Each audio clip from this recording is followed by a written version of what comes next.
And then hepatitis B is sexually transmitted. There's no reason to give a baby that's almost just born hepatitis B. So I would say wait till the baby is 12 years old and formed and take hepatitis B. And I think if you do those things, it's going to be a whole different, it's going to be a revolution in a positive sense in the country. What happens when political loyalty overrides science? Right now, a serious disease outbreak is spreading across multiple red states. Hospitals are under growing strain, emergency rooms are filling up, and healthcare workers are warning that the situation is getting worse by the day. Critics say this crisis didn't appear out of thin air. They argue it's the direct result of years of dangerous political messaging tied to Donald Trump. And the people paying the highest price right now are the same voters who trusted him the most. Before we break this down, take a quick second to support the channel. Like this video so this report reaches more people, subscribe for daily breaking news and political analysis, and turn on notifications so you don't miss the stories others avoid covering. Your support truly helps keep this channel going. Now, here's what's happening. Across several Republican-led states, healthcare systems are buckling under pressure. Doctors report rising hospitalizations, overwhelmed staff, and shrinking resources, especially in rural areas where hospitals were already operating on thin margins. Health officials say the disease, once considered manageable, is now spreading faster in regions with low prevention efforts and limited access to care. Medical professionals are sounding the alarm, warning that the window to contain the outbreak is closing. Yet in many of these communities, those warnings are being ignored or dismissed, not because the evidence isn't clear, but because the messaging around public health has been deeply politicized.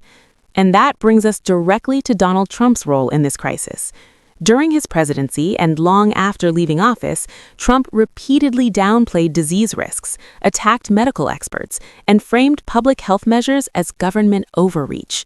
Masks were mocked. Vaccines were turned into political symbols. Science itself became a partisan issue. Republican governors and state lawmakers followed his lead. Many blocked health mandates, stripped authority from local officials, and punished schools or hospitals that tried to enforce safety measures. Public health experts warned that this approach would eventually lead to higher infection rates and worse outcomes.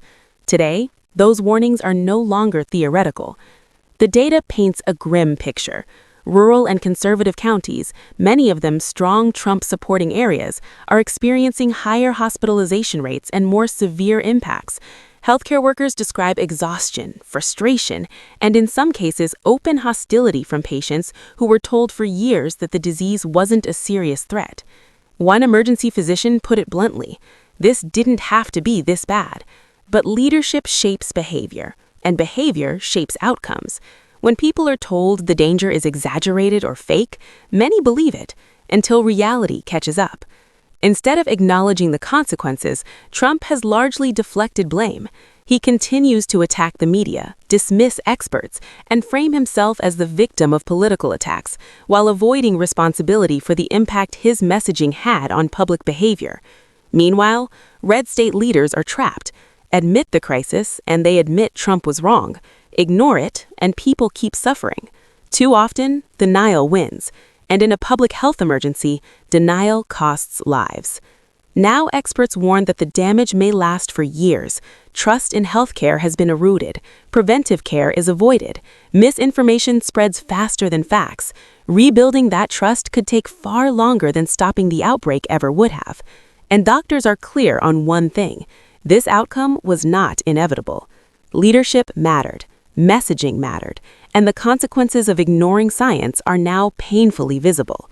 So when critics say Trump screwed red states, they're not talking about partisan politics. They're talking about real-world consequences, about lives that could have been protected, hospitals that didn't have to be overwhelmed, and communities that deserved leadership grounded in reality instead of denial. If you believe facts matter and accountability matters, now is the time to act.